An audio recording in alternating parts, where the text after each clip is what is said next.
अस्सलाम वालेकुम स्टूडेंट्स, उम्मीद करता हूँ कि बेटा आप खैरियत से होंगे। आज हम बात करेंगे चैप्टर नंबर 11 के सबसे अहम टॉपिक की। इसका नाम है Carnot engine and Carnot theorem.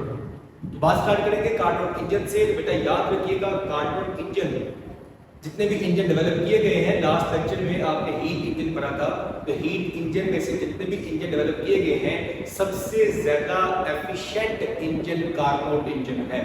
Carnot engine को आप आइडियल इंजन भी कंसीडर करते हैं। अब आइडियल का मतलब क्या है? 100% एफिशिएंट होना, लेकिन याद रखिएगा कार्नोट 100% एफिशिएंट नहीं होता। उसकी रीजन क्या है वो आज के लेक्चर में हम देखेंगे। उसके लिए stay connected with the lecture and listen very carefully all the points. So discuss करते हैं। एक साइंटिस्ट था साडी कार्नोट, जिसने 1840 के अंदर ये इंजन डेवलप किया था। इसके अंदर बेटा उसने दो प्रोसेस यूज किए थे। उन प्रोसेस का नाम था आइसोथर्मल एंड एडियाबैटिक। जनरली दो प्रोसेस थे, उनके स्टेप 4 थे, क्योंकि कंप्रेशन भी हुई और एक्सपेंशन भी होती है। अगर बात करें कंसिडरेशन की, तो हम यहाँ पे जो सिलेंडर लेते हैं वो उसकी सिर्फ बेस कंडक्टिंग होती है। बेस कंडक्टिंग का मतलब क्या है कि जिसकी सिर्फ बेस लाइन से करंट फ्लो कर सकता है, उसके अलावा कहीं से करंट फ्लो नहीं कर सकता है। बाकी तमाम सरफेस इंसुलेटिंग रहती है। तो बात करेंगे बेटा कि इसमें प्रोसेस कौन से हैं। तो देखिए, दो कंप्रेशन होगी, दो एक्सपेंशन होगी। वो कैसे होंगी उनके बारे में बात करेंगे। कार्नोट साइकिल पे आते हैं। ये ग्राफ बना दिया मैंने प्रेशर और वॉल्यूम के दरमियान में। तो सबसे पहला प्रोसेस यहाँ पे होगा आइसोथर्मल एक्सपेंशन का। आइसोथर्मल क्या होता है, एडियाबैटिक क्या होता है, उसके बारे में मैं एक डिटेल लेक्चर इसी चैप्टर में दे चुका हूँ। उसके लिए आप लेक्चर पहले लाजमी सुने, फिर इसको देखें, फिर ये आपको प्रॉपर तरीके से समझ आएगा कि एडियाबैटिक एक्सपेंशन क्या होती है, आइसोथर्मल एक्सपेंशन या कंप्रेशन क्या होता है। तो सबसे पहले बात करेंगे आइसोथर्मल एक्सपेंशन की। तो यहाँ पे क्या होगा, एक्सपेंशन में याद रखें वॉल्यूम इंक्रीज होता है। तो अगर आपका ग्राफ इस तरफ जा रहा है, इसका मतलब है कि आपके पास एक्सपेंशन हो रही है। अगर आपका ग्राफ बैकवर्ड डायरेक्शन में आ रहा है, इसका मतलब कि आपके पास कंप्रेशन हो रही है। तो फर्स्ट बात करेंगे आइसोथर्मल एक्सपेंशन की। आइसोथर्मल में बेटा टेंपरेचर क्या रहता है, कांस्टेंट रहता है, और होगी का यहाँ पे एक्सपेंशन होगी। तो यहाँ पे क्या होगा जी, gas allowed to expand. Gas expand होगी कहाँ पे, आइसोथर्मल प्रोसेस पे। आइसो का मतलब है उसका टेंपरेचर आपने मेंटेन रखना है। वो टेंपरेचर कितना मेंटेन रखना है, वो है T1। और यहाँ पे होगा क्या, जब गैस एक्सपेंड होगी टेंपरेचर कांस्टेंट रहेगा। कैसे कांस्टेंट रहेगा, हमने तो ये पढ़ा हुआ है कि जब भी कोई चीज एक्सपेंड होती है तो उसका टेंपरेचर ड्रॉप कर जाता है, लेकिन यहाँ पे ऐसा नहीं होगा। यहाँ पे क्या करने होंगे, आप हॉट रेजर्वायर से मुसलसल हीट प्रोवाइड करते जाएंगे। जब हीट मिलती जाएगी और वो एक्सपेंड होता जाएगा, तो आपके पास दोनों का इंपैक्ट सेम रहेगा, जिसकी वजह से आपका टेंपरेचर लगा रहेगा सेम रहेगा। यहाँ पे देखें, ये फर्स्ट कर्व है, इसमें गैस एक्सपैंड हुई है, इस तरफ जाएगी तो क्या होगी, एक्सपैंड। सेकंड पॉइंट है एडियाबैटिक एक्सपेंशन। अगेन एक्सपेंशन है, now this time for adiabatic. Adiabatic का मतलब क्या है कि अब आपने हीट नहीं देनी, हीट नहीं देंगे तो टेंपरेचर ड्रॉप होगा। जैसे कि मैंने पहले बताया कि एक्सपेंशन के दौरान में टेंपरेचर ड्रॉप होता है कब, जब आप हीट प्रोवाइड ना कर रहे हो। अगर हीट दे रहे हैं तो टेंपरेचर आपका सेम रहेगा, लेकिन जब हीट देना बंद कर दी तो आपका टेंपरेचर क्या कर देगा, ड्रॉप कर देगा T2। अब याद रखिएगा T1 और T2 क्या है।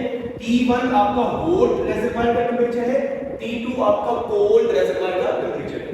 तो यहाँ पे ये आइसोथर्मल का ग्राफ इस तरह का होता है, एडियाबैटिक का ग्राफ थोड़ा सा स्टीपी होता है। तो ये आपके पास फर्स्ट पॉइंट है, ये सेकंड है। इसको बेटा आप नाम देते हैं आइसोथर्मल,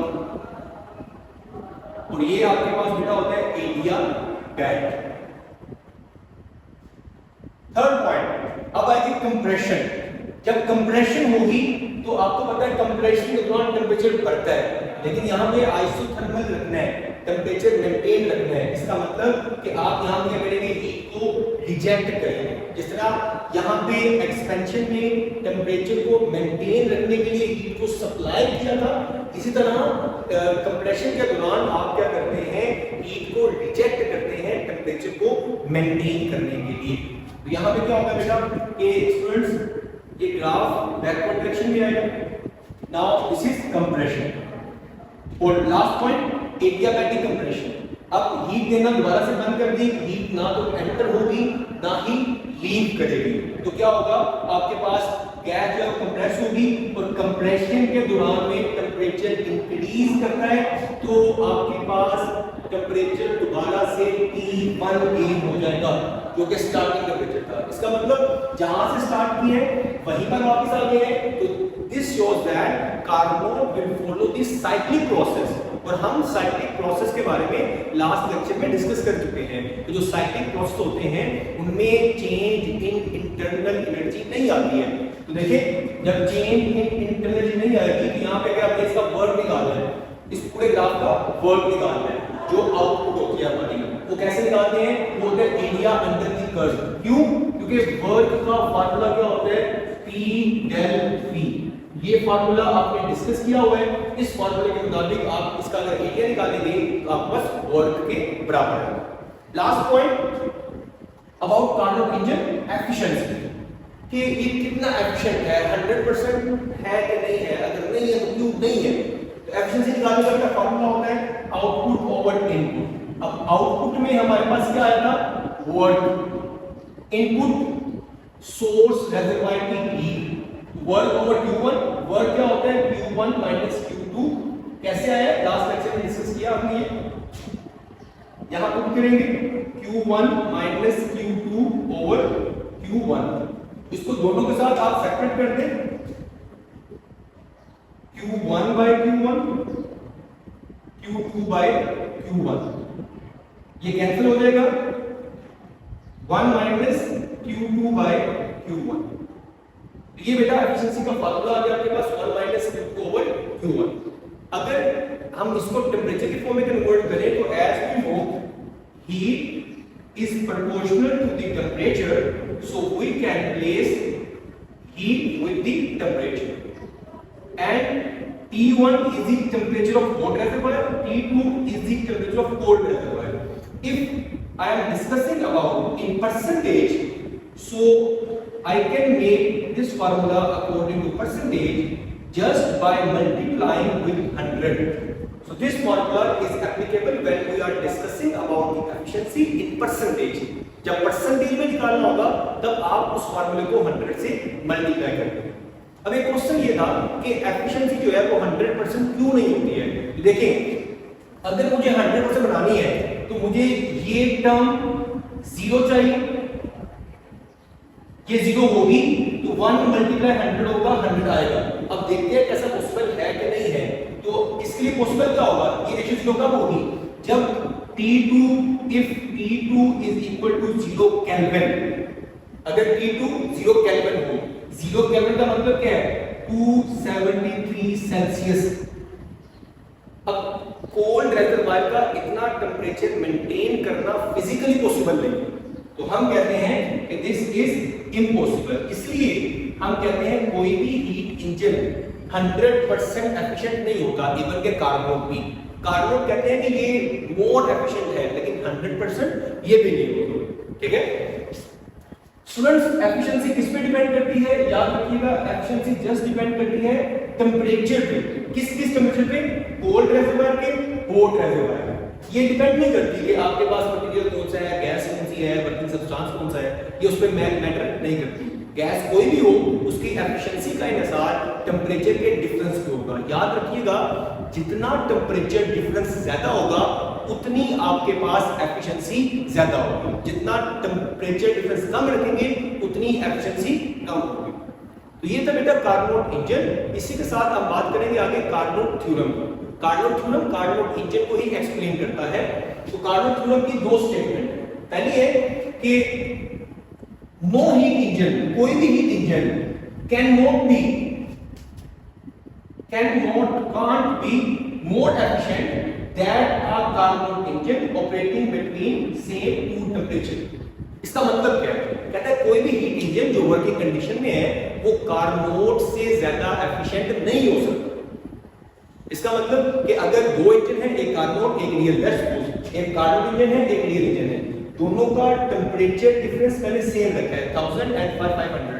तो यहाँ पे दोनों में से कौन मोर एफिशिएंट होगा, तो जैसा कि मैंने आपको बताया कि कार्नोट की एफिशिएंसी ज्यादा होगी किसके मुकाबले में? रियल इंजन के मुकाबले में। उसके बाद सेकंड स्टेटमेंट करते हैं कि अगर हम कंपैरिजन कर रहे हैं, पहले करते हैं कार्नोट का रियल से, तो हमें आइडिया हो गया Carnot will be more efficient. लेकिन जब बात करेंगे कार्नोट की कार्नोट के साथ ही और टेंपरेचर डिफरेंस भी सेम रखें, तो जब कार्नोट का कार्नोट से कंपैरिजन है, टेंपरेचर डिफरेंस भी सेम है, तो उनकी एफिशिएंसी स्टूडेंट्स क्या होगी? सेम होगी। यही इसने बताया है all Carnot engine operating between same two temperature, जब टेंपरेचर सेम रखेंगे हैविंग द सेम एफिशिएंसी, उनकी एफिशिएंसी क्या होगी? सेम। कहता है irrespective of the nature of working substance, कि वर्किंग सब्सटेंस पे डिपेंड नहीं करती, वो तो पहले भी नहीं करती थी। हम यहां बात करके आए हैं कि एफिशिएंसी वर्किंग सब्सटेंस पे डिपेंड नहीं करती। तो लेट्स सपोज मेरे पास 3 कार्नोट इंजन है, तीनों का टेंपरेचर डिफरेंस मैंने यहां पे मेंशन किया है। इसका मतलब क्या होगा? कौन एफिशिएंट होगा? कार्नोट 1, कार्नोट 2, कार्नोट 3, तीनों की एफिशिएंसी क्या होगी बेटा? सेम होगी। क्यों? क्योंकि तीनों का टेंपरेचर डिफरेंस सेम है। हाँ, अगर कार्नोट का कार्नोट से कंपैरिजन कर रहे हो और उनके टेंपरेचर में फर्क आ जाए, तो जिसके टेंपरेचर डिफरेंस ज्यादा होगा उसकी एफिशिएंसी ज्यादा होगी। लास्ट पॉइंट मैंने यहां मेंशन किया है कि हम मोस्ट प्रैक्टिकल केसेस के अंदर जो कोल्ड रेजर्वायर इस्तेमाल करते हैं, उसका टेंपरेचर हमारे पास रूम टेंपरेचर के बराबर होता है, क्योंकि हमारा एटमॉस्फेयर ही हमारा क्या होता है? कोल्ड रेजर्वायर होता है अमूमी तौर पर। अब एटमॉस्फेयर का टेंपरेचर आप ड्रॉप नहीं कर सकते। इसका मतलब अगर आपको डिफरेंस को इंक्रीज करना है, तो आप क्या करेंगे? आप डिफरेंस को इंक्रीज करने के लिए आप हॉट रेजर्वायर के टेंपरेचर को बढ़ा सकते हैं। It means that if you want to increase the efficiency of the engine, you can't change the temperature of the cold reservoir. You can only change to increase the temperature of hot reservoir to increase the efficiency of the engine.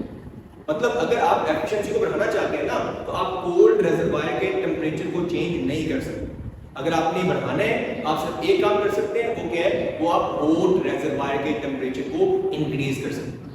ये था बेटा आज का हमारा lecture, जिसमें हमने Carnot engine और Carnot theorem को डिस्कस किया। उम्मीद करता हूं कि आपको समझ आया होगा। बहुत जल्द नए लेक्चर में हाजिर होंगे। आज के लिए इतना ही। अल्लाह हाफ़िज़।